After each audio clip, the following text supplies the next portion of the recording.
Hello, everybody. It's Ben here. Today I'm reviewing William R. Forstchen's Pillar to the Sky, a compelling vision of a bold new future.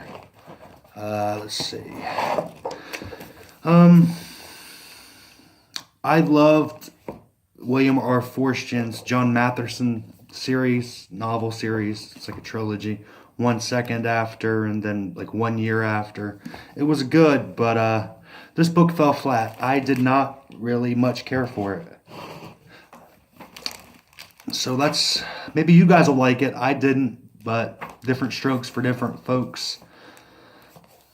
It says it's a towering epic to rank with Preston's Blasphemy and Charles Pritchard's Prey. I don't think so. Uh, Pandemic drought, skyrocketing oil prices, dwindling energy supplies, and wars of water scarcity threaten the planet. Only four people can prevent global chaos.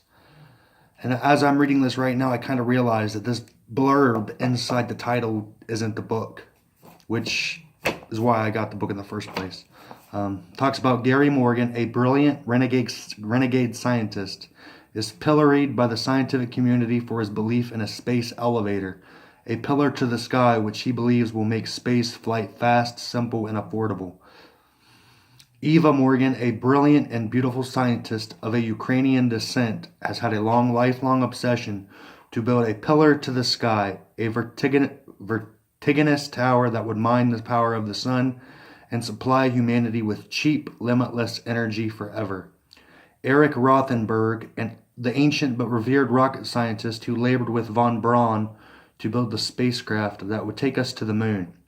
A NASA legend, he has mentored Gary and Eva for 2 decades, nurturing and encouraging their transcendent vision.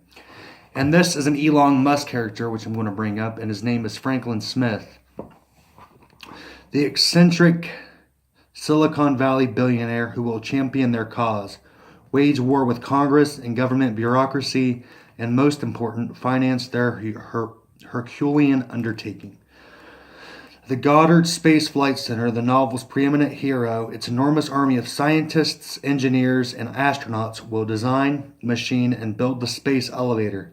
They will fight endless battles and overcome countless obstacles every step of the way. The journey to the stars will not be easy. A tumultuous struggle filled with violence and heroism, love and death, spellbinding beauty, and breathtaking betrayal. The stakes could not be higher. Humanity's salvation will hang in the balance.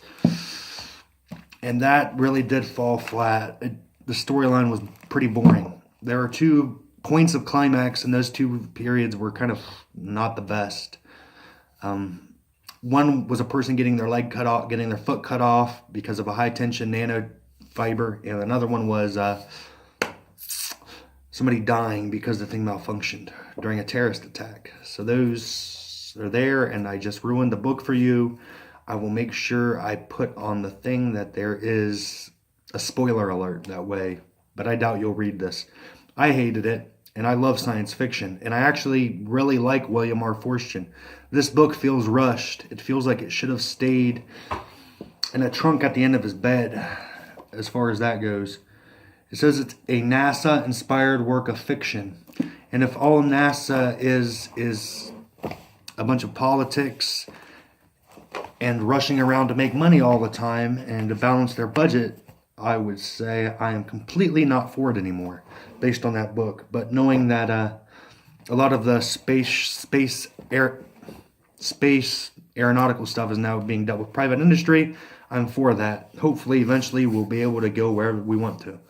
After all, what's the point of liking Star Trek or Star Wars or anything by Alan Dean Foster or John Scalzi without, in your mind, thinking someday, somewhere, this is going to happen? This book had a thin line between sci-fi and reality, which was kind of cool to a certain particular point. It was not a John Matherson series, which is what I went into thinking it was, which colored my perspective on the book. And the story centers around a handful of NASA scientists and an Elon Musk-like character who would be Franklin Smith, which I don't know is a play based on the American founding fathers, Benjamin Franklin and Adam Smith, but I think that was a play on names. I probably wouldn't recommend this book unless you really like science fiction and are a huge fan of reality parallels, real close. There was a real thin line between this book and reality. I think it might have been a good idea to build a sky tower, but the mathematics involved were like astronomically above me. The book centers around politics, economics, and like one on one personal relationships with the families involved. So, yeah, if you like science fiction, I mean, like die hard love science fiction, definitely check out Pillars to the Sky by William R. Forstchen. Please like and subscribe, and let me know if you think a sky tower would be a good thing for the future. Auf Wiedersehen.